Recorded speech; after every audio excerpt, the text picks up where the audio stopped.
Well, hello, sports fans. Larry Eder, RunBlogRun. This is your favorite program, Socialing the Distance. And today we have Deji Ogeyingbo. Deji is going to be our new correspondent for Nigeria and all things track in Africa. Deji, great to see you. Thank you very much, Larry, for having me. It's a pleasure to join the team. Okay, so now you're not in, tell us what city you're in right now. Okay, I'm currently in a city called Jos, Plateau State, Nigeria. It's literally the highest point in Nigeria in terms of altitude. And for a nation like this, we're mostly known for the short sprints. But if you have any long distance runner come from Nigeria, it's usually from the states because of the plateau. That's why it's named Plateau State, because of the plateau. There are great long distance runners from here, but I mean, they've not gotten to the height of the greatest Africans. At best, they get to the Commonwealth Games. So it's a different story for another day. But that's just the unique story of the states. Just a couple of hours from the capital, Abuja, which is also in the central part of Nigeria. But I shuttle between Lagos and Jos. Spent about 4 months in Lagos, spent about 6 months here. Born and brought up in Lagos, Nigeria, the commercial capital of this country itself. Being a boyhood fan of track and field, right from when I was a kid. I remember watching the Sydney 2000 games in front of the TV. I was really a young kid then, but I kind of grew into the sports at the Athens 2004 games. I would never forget Justin Gatlin beating Nigerian-born Francis Obikwelu in the 100 meters final. It was on a Sunday evening, I think. It was on a Sunday. No, it was a Saturday evening. I think. Yeah, Obikwelu breaking the European record there, 986. With Gatlin winning it. We know what happened to Gatlin afterwards. But the feeling that he was a Nigerian and a Nigerian can do this, but sadly was running for Portugal at that point. He had run the juniors for Nigeria before switching allegiance. He wasn't the only one in the fray. There was Gloria Lozier, the African record holder, now former African record holder over the 100 meter hurdles, switching allegiance to go represent Spain too. So I didn't understand why they did that until I grew into the sports, followed it into my university days, and now realize some of the shenanigans in quotes happening in the track and field world of Nigeria. And I now open my mind into why they did that. And you wouldn't really fault some other athletes that will do that too. But it's a storied history of how Nigeria as a nation produces some of the best sprinters in the world.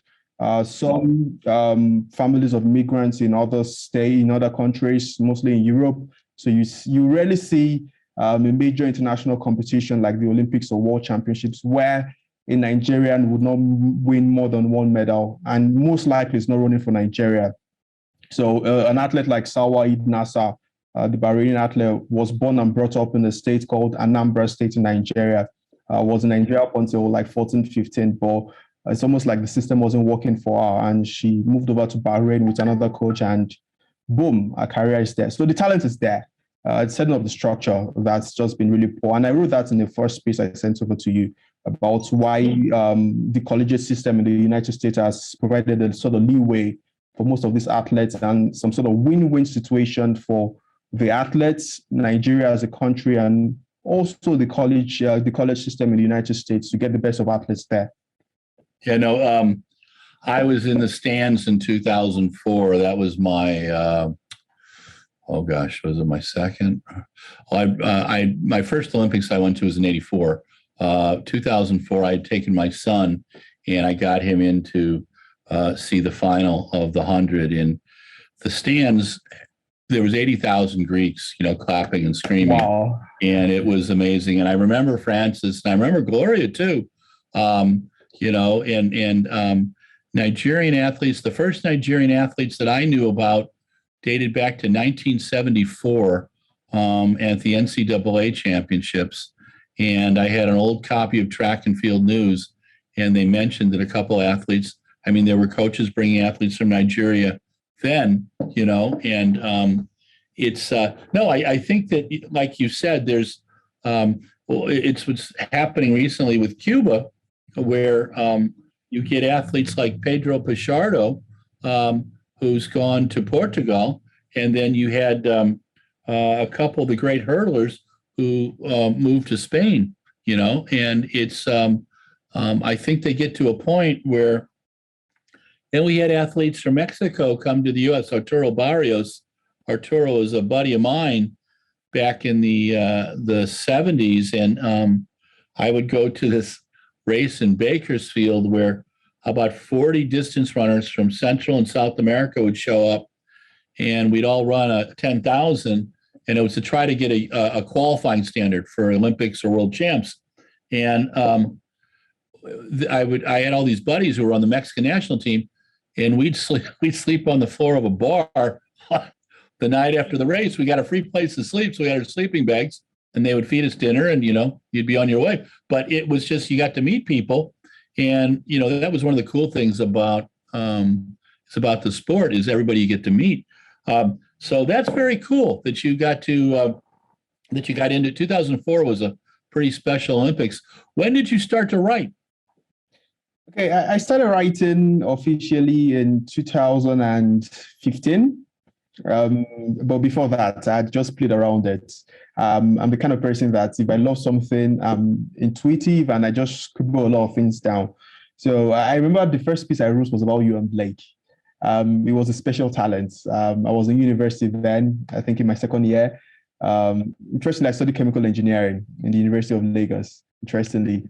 Yeah, but I mean, I've always loved sport journalism. So I was writing about you and Blake, just playing around it. I didn't know what writing was about. I was writing about how he almost upset the Apple Cats at the 2012 Olympic Games. Then the injury happened in 2014 at the just before the Commonwealth Games, the hamstring injury, and since then he's not been able to do a sub 9.9. So just intuitively, I was asking myself, what's happened to this great potential that could have matched the great Usain Bolt's record? So I wanted to find a solution to that. I wanted to find or propose my own answers to that. So again, and what made him special in his own way. So that was how I got into writing. Then after I got out of university in 2015, that was the fall of 2015, I joined Making of Champions. It's one of the biggest, if not the biggest, sports media company that focuses on Nigerian track and field athletes.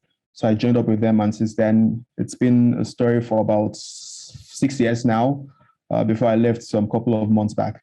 Mm-hmm. With Making of Champions, were you writing daily columns, or how did it work there? It wasn't a daily column. It was mostly about breaking news, writing feature stories, going to track meets and giving live updates, and writing review stories and previews about the major athletes that will be competing, to again records being broken. Then from writing, I was able to diversify myself into running commentaries at the same track meets, also doing interviews with some of the athletes to again, so it was more well-rounded. And I entered sport photography into taking pictures for the athletes. So you've got like 2 or 3 track meets happening simultaneously, Nigeria and Africa, and they send one correspondent to the African Games. I'm probably covering the track meet in Nigeria. So I had to do many things wrapped into one. So I go to a track meet, I take pictures, I write stories, I do live content on social media at that same point.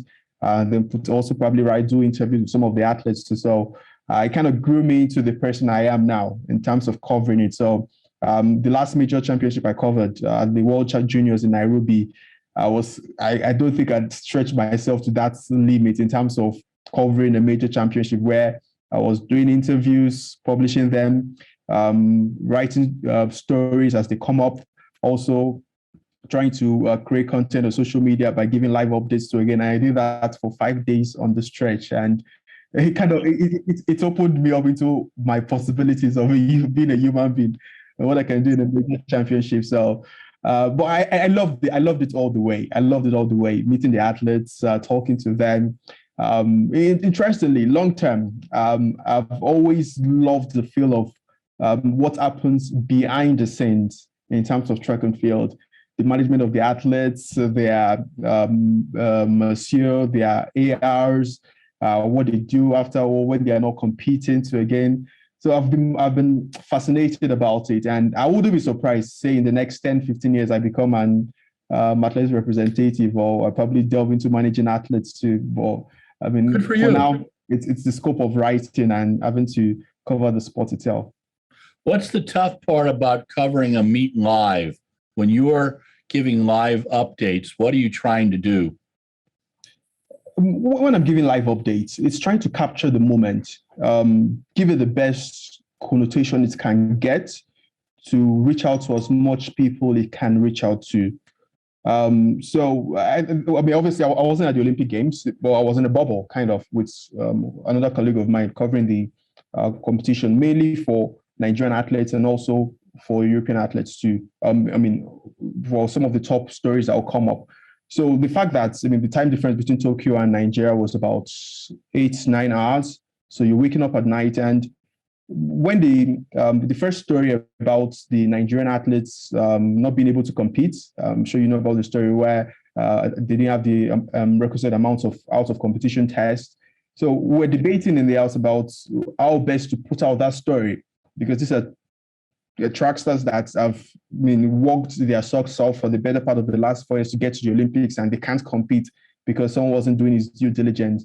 So that's why I asked you about what's the whole writing style about, what's important. So we're caught between trying not to piss off the Nigerian Federation as well as piss off the athletes, but also get out to the audience in terms of covering the story. So we're trying to capture that moment in the right way that's really interesting and kind of keeps my adrenaline going so much. Then less than 2 days after Blessing Okagbare is testing positive, not being allowed to run the semi-final, that was also big. And Blessing's story was unique because, I mean, I've covered Blessing for the past 4-5 years now in track meets all over the country. Anytime she comes for the Nigerian trials. And even right before she went to the Olympics, during the Nigerian trials in June, I was in Lagos running commentaries. And after she clocked 10:64, trying to do interviews with us, Blessing has this attitude of being a bit sassy and a bit cocky. I think that's the word. So she's always careful about people that interview and how they ask her questions. So naturally, we knew saying not necessarily a bad thing, but saying something she did is bad would incur the wrath of potentially not getting interviews from her.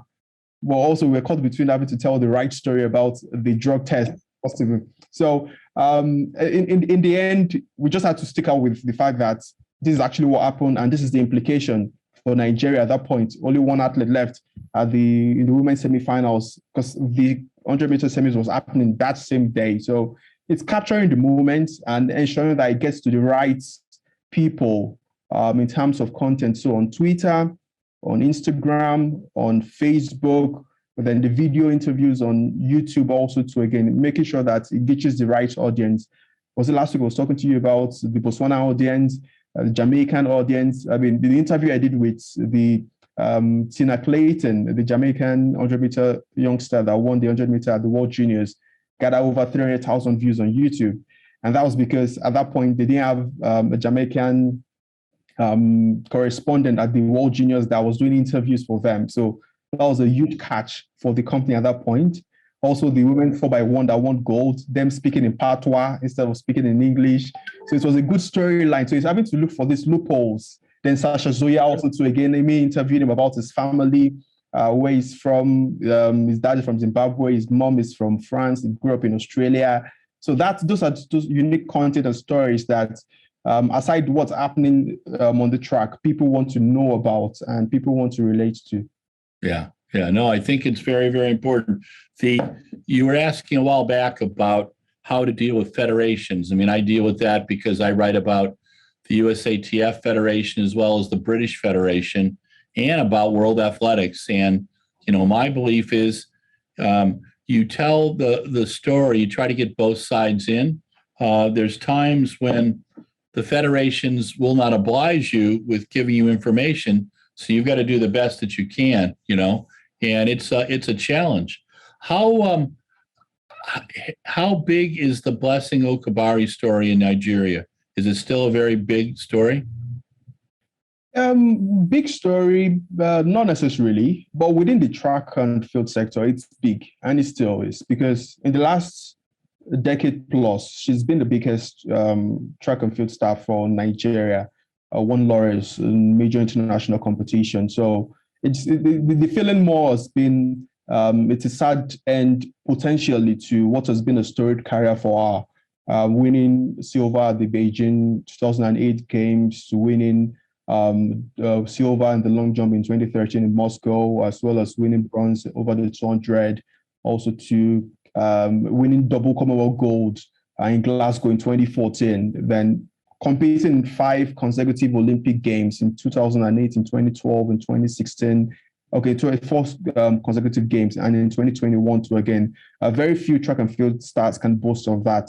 And also been an inspiration to some other athletes who are from Nigeria that want to use the US as some sort of avenue to get their track and field life around. And they still adore her. I wouldn't say idolize her. They still adore her for setting that pace and still sticking with the country despite the problems that is in and around the Athletics Federation of Nigeria, the lack of bonuses, lack of funds not coming through. So again, the fact that she was one of the athletes that brought in a major sponsor for herself, which inspired that Puma to also sponsor the federation.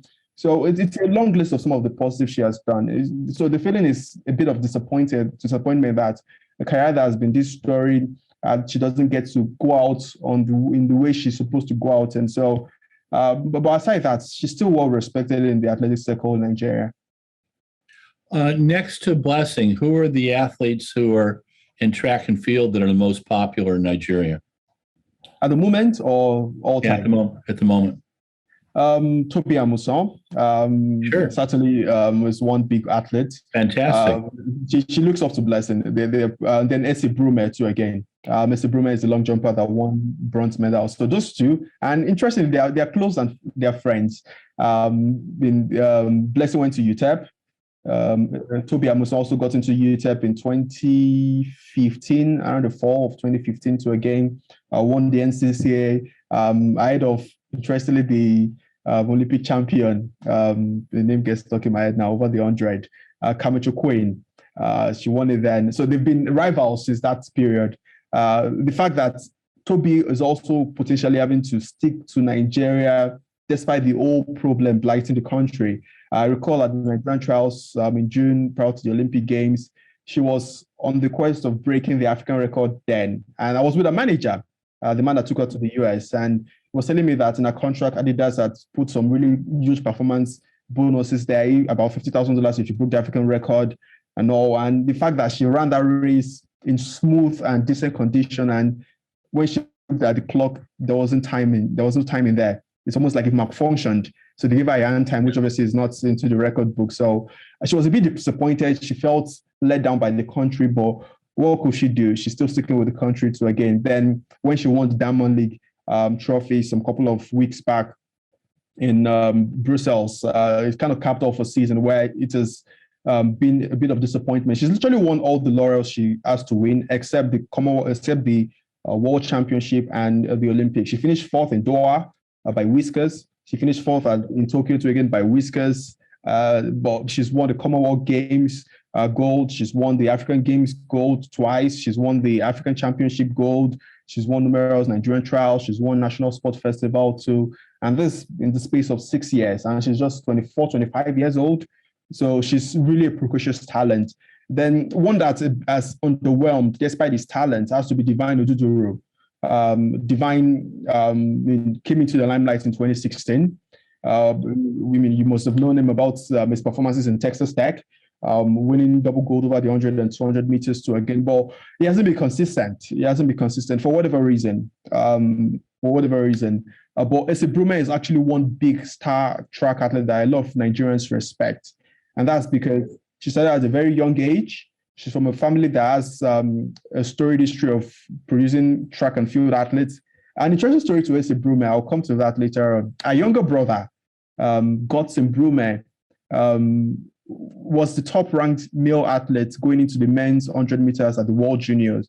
He has a PB over the 100 of about 10.13. But in the finals, he got an injury and he just couldn't finish. He placed 8th. But he just got a scholarship to LSU.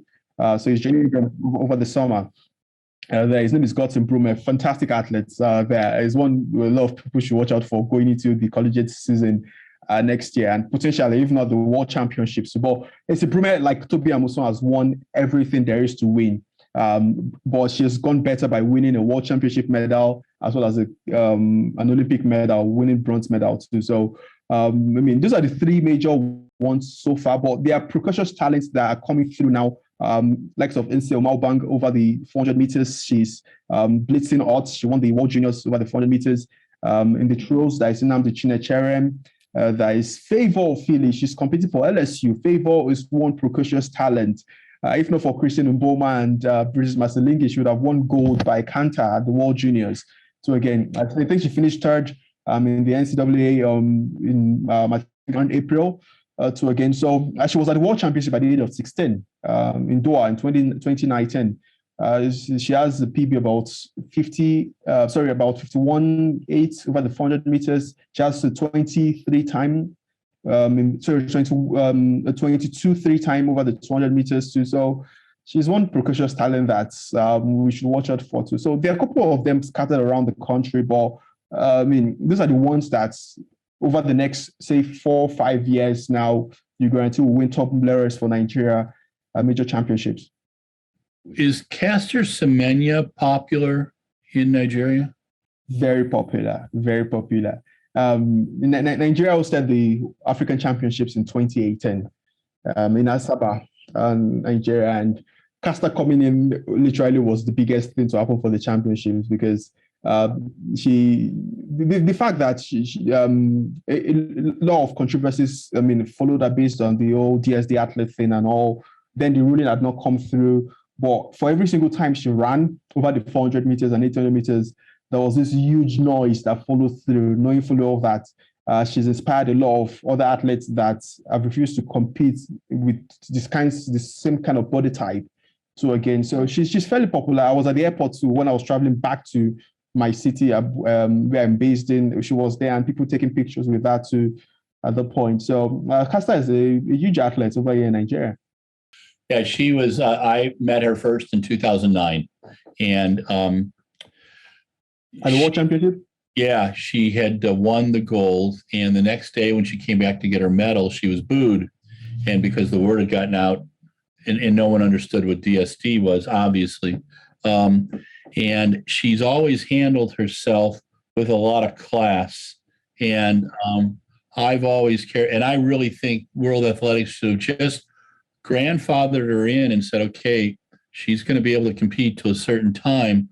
I still think that there's issues, you know. I mean, this Christine Obama is an amazing athlete, but it blows my mind how quickly she's come onto the scene, you know. And then Francine Nyongamba, you know, Francine went from being an 800-meter runner to a 5,000-meter runner, and she's amazing, you know. And it's just how does in Nigeria, how do they view this whole DSD thing? Do they think that it's just weird and something that the Europeans are afraid of competing against Africans, or what's the view?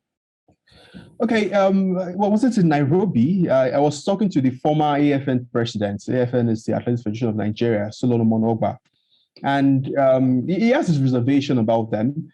But he also pointed out the fact that we've got a lot of them in Nigeria who, at the early stage, they kind of discourage them, considering what is happening with Caster Semenya.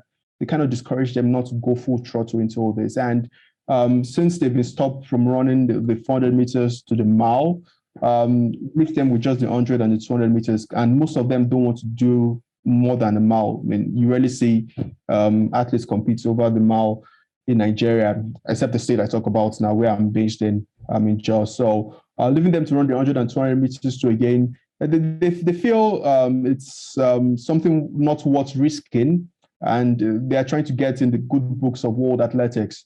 So at this point, they just feel, okay, let's just stick to the ones that we can prove and facially they look feminine and they can go out there and compete too. So, but they're talking to, because over the AFN, they've got like the sports science department, Professor Ken Edsits, and they're looking for ways around it to not ostracize them completely and give them a sense of belonging and also respect the rules with regards to what world athletics are taking.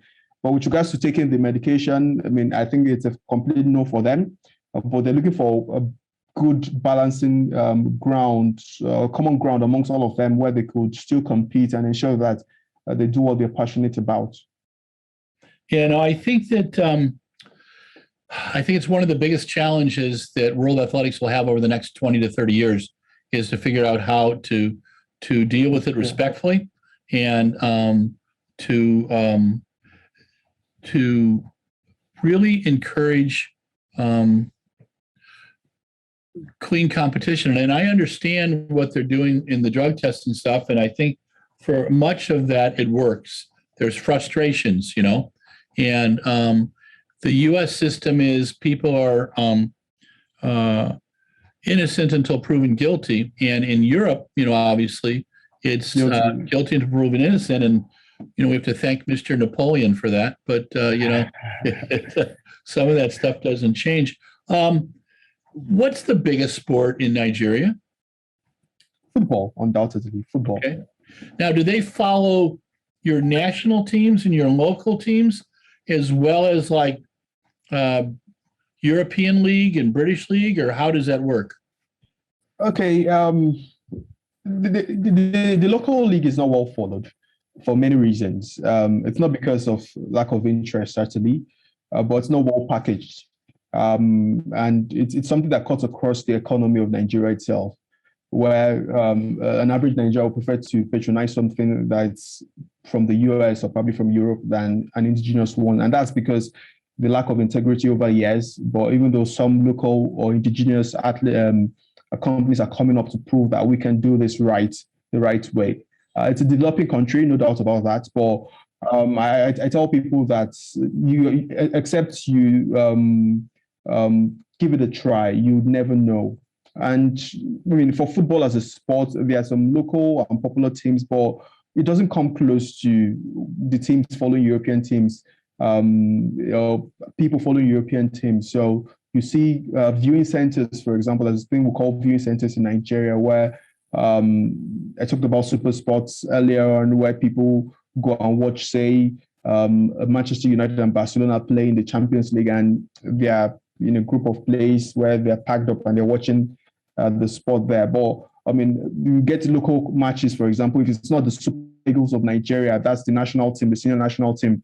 If it's not them, you already see people come out in their droves to come and watch such sports. So again, but like I talked about, there's a close community of track and field fans that are so passionate about the sport, and they're curious to know about what's going on every single time about the athletes, especially even in the collegiate system, where you see a lot of younger athletes there, and they're following up about their progress every single time, because coaches have also seen that opportunity for them to groom athletes and send over there on scholarships. So again, but I mean, no doubt about it, football is the number one. It's the biggest. It's what has brought glory to a lot of people. So you find a situation where a major championship like the Olympic Games or the Commonwealth Games or the World Championships is going on, and say just 4 out of 10 Nigerians will understand how the sport is interpreted. For example, the whole wind reading thing, the whole distance for long jump, how it's calculated in high jump to again. So just very few people understand the nuances of the sport. So you'd have to be a coach, you'd have to be an athlete, you'd have to be a physiotherapist, you'd have to be ingrained in the sport itself for you to really understand what the sport is about. Mm-hmm. How do athletes get involved in track and field in Nigeria? Is it through their grades, their elementary schools? Is it through a club? In the US, it's mostly through schools. And then in the UK, it's through club. And then they're just in. So how does it work in Nigeria? Okay, it's through club sites. There are track clubs all over the country. Majorly in the southern part of the country, there are track clubs there. Making of Champions, the company I work for, which is a media company, they have a track club too, for example, which they're trying to do things the right way.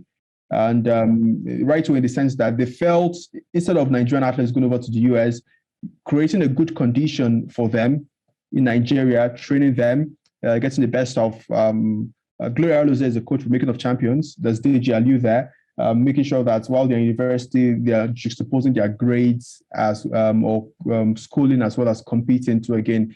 But there's been a dearth of competition. So in a year, you only get like say 4 or 5 track meets and local track meets compared to the college system where you run literally every single week in various track meets again. So that's probably been the downside. But there's a thing in high school we call inter-house sports. And interestingly, it's the biggest sports competition, even bigger than football, in secondary school or in high school in Nigeria. Inter-house sports is literally like a mini Olympic Games where it's a thing of pride if you're the fastest runner in your school. It's a thing of pride if you're the fastest runner in your school. They go for intercollegiate games where various schools go for relay competition. So one thing that Nigerians, or one aspect of track and field I can tell you for a fact that Nigerians love a lot is the relays. And interestingly, Nigeria has won 24 medals at the Olympic Games. Of the 24 medals, 14 has come from track and field. And of the 14, 8 has come from the relays. So Nigeria just has the special love for the relays, right from high school days where schools get invited to another school into our sport to just compete for how you can exchange the baton and come through first. So most of these clubs go to inter-house sports and look for budding talent and see if you're really interested in joining the track club and potentially them training you. But you find a situation where most of the times parents feel education is more important. So a lot of talents go down the drain. That was the same thing that happened to Sawaid Nasser, where parents felt that she should take education more seriously. She has a better chance of success than that until she got a chance to go to Bahrain. And there are all of them in Qatar too. Femi Ogunode, there is Abdul Idris also too. Interestingly, the first mixed 4x4 relay medal that was given out at the World Championship in 2019, the Bahrain team had 3 Nigerians compete for them. And I was looking at them, I was thinking, well, it could have been Nigeria, but it's the situation we find ourselves in now. Sure, no, I mean, I think it's fascinating to me to see how different countries approach it and the enthusiasm. Let's talk about all-time athletes in track and field. Who are the big all-time athletes in Nigeria? There are a couple of them. Innocent Egbunike comes to mind, one of the biggest, no doubt about that. But I'll put it like this. Innocent Egbunike comes to mind. He interestingly also went to the US college, I think in the 80s. He was the African record holder over the 400 meters before Wilfred Dike came through. There's Chidi Imo. There's the Izewa brothers. In 1996, we had 2 Nigerians in the final of the men's 100 meters. There's the Segun Ogukoyas. Then into the early 2000s, we had Deji Ogeyingbo. There's Marion Yali that won bronze in Barcelona 92 over the 200 meters. There's Falilat Ogunkoya, who won bronze in Atlanta 96 over the 400 meters. Then into the 2000s, we had likes of Deji Ogeyingbo, Uchenna Emedelu, Marion Yali still competing into the early 2000s. Then we had a new wave of young, great athletes like Olusoji Basuba. So we find a situation where the men's 100 meters in Africa, a Nigerian held the record between 1986 to just 2021. The Nigerian held the record. Olusoji Basuba was the last record holder in 2000, and he said it in Doha in 2006 before Makani Simbini broke it in June or July, I think. Then Ferdinand Umayala, I'm going to write a story on Ferdinand, by the way, how Kenyan became the fastest man in Africa. It's an interesting story. I'm putting up some really nice stats there. But you find a situation where we have a storied history of having great sprinters over the years, male. Then Divine Odudu also came through with the 996. So if you check the top times over the men's 100 meters and women's 100 meters for Africa, you get 70% of them being Nigerians. But a lot of them have gone for greener pastures out of the country. If Salwa was still competing for Nigeria, she would obviously have to be into the top 3 or top 4 great 400 meter runners of all time too. But if she was in Nigeria, we don't know whether she would still reach her potential in terms of getting to the best she could get to. So, but in terms of being heralded, Falilat Ogunkoya for one, Innocent Egbunike, then Mary Onyali. Mary Onyali is the special advisor to the sports minister currently at this point in time. Cool. Let's see. A couple other things I wanted to ask you about. Oh, we were talking about where you live. What's the altitude of where you live? Altitude is about 2,200, I think. Okay. Okay. So that's about 5,000 feet. You know. Yes. Who are your best distance runners in Nigeria? Nah, none can come to mind. Even if I mention his name, you would most likely not know him. They usually just win local meets there. They usually come short of the meet standards. Emmanuel Ogiang is one. There's Deborah Pam, two again, but they are it's a long shot from what's obtainable in terms of European standard. So they rarely go or compete at major championships. So they're just limited to Nigeria as well as the African Games. So they don't usually go find their career. Do you think we'll see a day when Nigerian distance runners are recruited by U.S. schools like Nigerian sprinters and jumpers are? I think we can. That's if we take it serious. I think we can if we take it serious. But focusing the energy on sprinters alone is already energy sapping. Energy sapping in the sense that they're trying to optimize how much sprinters can come out to get to the world level, and they've not still figured it out completely. So you get a situation of getting adequate training equipment, getting enough track mates, ensuring that they're on the right diet, get the best of coaching for them. So they've not optimized all of these factors I mentioned yet. So they would have to probably do that before they can focus on long distance. But I'm coming up with a long-term concept for myself. Bring up, because if literally this city has the highest altitude in Nigeria, they produce the best of runners, it should have a marathon or a half marathon or 10K. So I'm working on something like that in the next 2-3 years to ensure something comes up. Potentially, if it comes up, I'll get a couple of international athletes to come over and compete to again. And if obviously they would not compete in terms of getting to the level of these guys, but the top three probably go for all high altitude training camps in Kenya and just mix it and blend with some of the best training facilities there and potentially get themselves into the world stage. When you had the African Championships in Nigeria, how big were the crowds? Very big. It literally school. Track and field is limited to some states in Nigeria in terms of where they are from. So most of these athletes I've mentioned to you are from the southern part of Nigeria. There's a state called Delta State. That's where Blessing Okagbare is from. That's where Ese Brume is from. That's where Divine Oduduru is from. That's where Gosin Brume is from. So majority of them come from that state. So that was the state that hosted the African Championship. The city is called Asaba. It's the capital of the state itself. So you had this show where on the final day, the capacity of the stadium is about 20,000 and it was filled to the brim. People were watching on the screen outside, just wanted to support their own.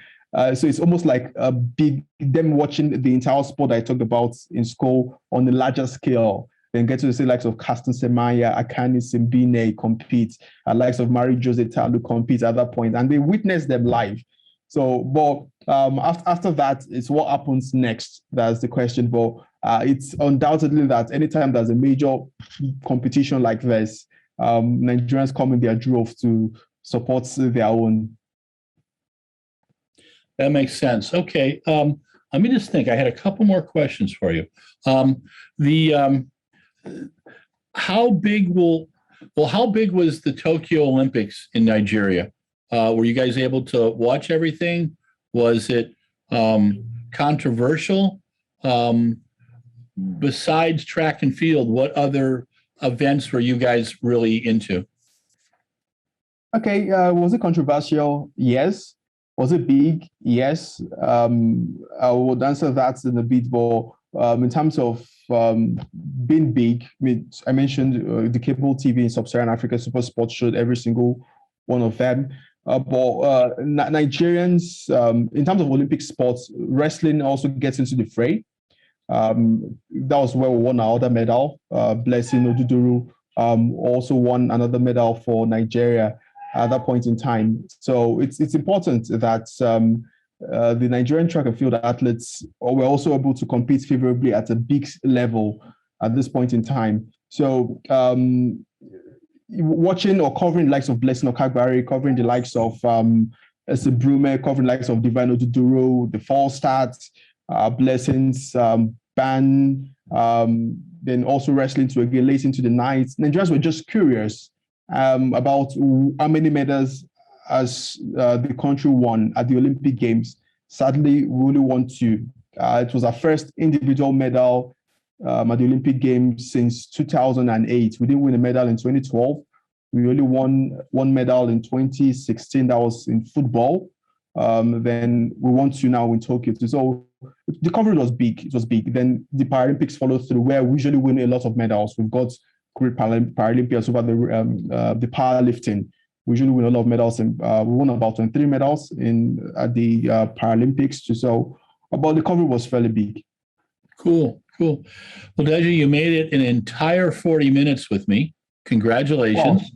Wow. And we look forward to, we'll have your columns going on Mondays and Fridays. Monday will be a column about athletes in Nigeria and Africa, and then Friday will be more kind of a world approach. But thank you so much for your time. This is Larry Eder with RunBlogRun, and we're introducing Deji Ogeyingbo to our readers. He will be our Nigerian correspondent and our Africa correspondent. And he's going to begin with, you'll see a couple columns from this week, and then watch for him on Mondays and Fridays. Deji, awesome. Thanks, man. All right, thank you very much, Larry. It's a pleasure. Thank you. Well, hello, sports fans. It's Larry Eder with RunBlogRun. This is your favorite program, Socialing the Distance. And today, this is the epilogue, of course, the Larry monologue, or as Mike Deering, our production manager, loves to call it, a conversation with Larry. It's kind of a one-way combo, right? But, get a cup of coffee, get a sack lunch, get a Chicago old-style hot dog, which are quite good once in a while with that, iridescent relish. Anyway, get whatever you need, and you got 5 minutes of me pontificating. So today we interviewed Deji Ogeyingbo. Deji is a relatively young writer. I compare everybody to me. Anybody under 35 for me is a kid. So just so you know, Deji is from Nigeria. He has been writing for The Making of Champions, one of the biggest sites in Nigeria and in Africa, all of Africa, on sports for about 6 years. And wanted to learn a little bit more about him because RunBlogRun is going to be using him as our Nigerian correspondent and our Africa correspondent. As you know, we have a senior writer in Kenya, Justin Lagat, who's been with us for ages now. And what our friend Deji is going to do is he's going to do a column on Mondays and Fridays. Monday is about athletes in Nigeria. Friday is about athletes in Africa, and if he has other topics. And the way that I work with writers is we give them a basic idea. The key point is to be able to communicate to you, our readers, what's going on in a cogent manner, telling both sides of the story and allowing you, the reader, to make a decision. If we think a federation isn't doing its job, we will call them on it, but we will also compliment them when they do well, which is, I think, one of the things that's missing in modern media now. I was trained to tell both sides of the story, and I was trained as a historian to know when it's BS in contemporary content and contemporary sources and when it's not. And it's one of the things that's missing from a lot of the digital media. I hope that you see we try to be as accurate as humanly possible. We get called out once in a while. We take our lumps, and we also apologize because, as we all know, we are human, and mistakes will be made. Sometimes we're a little overly enthusiastic. That's the term my girlfriend likes to use. She got me a T-shirt for it. And so I live with that. Anyway, Deji is a very animated, thoughtful, enthusiastic journalist. He lives in the highest area in Nigeria, and someday there he wants to do some running camps, but also do a marathon perhaps and a 10K. Sports is a big deal in Nigeria. They're crazy about European football, not only their national team, but also a lot of the European teams and also the divisions. The way they do TV and communications over there is if they're not watching it, obviously, on their computer, there are watching stations. So people that don't have TVs and things like that can take advantage of that. So I think that those are the kind of things that we'll learn more about. Nigeria has had some amazing athletes. And a lot of times the athletes that we know from Nigeria have moved to other countries like Portugal. And I remember back in 2004, the top athletes who were competing in the 100 who were competing for Portugal, and in the men's 100. So there's athletes that have been around for a long time, Mario and Yali, who ended up competing for Spain. But there's athletes, as Deji has told us, that are staying competing in Nigeria because they're proud to be Nigerian. They, even with its imperfections, they would rather be with their country. And we felt that with as big as the sport is in Nigeria, we'd like to educate our readers a little bit more about that country and also about more things that are going on in Africa.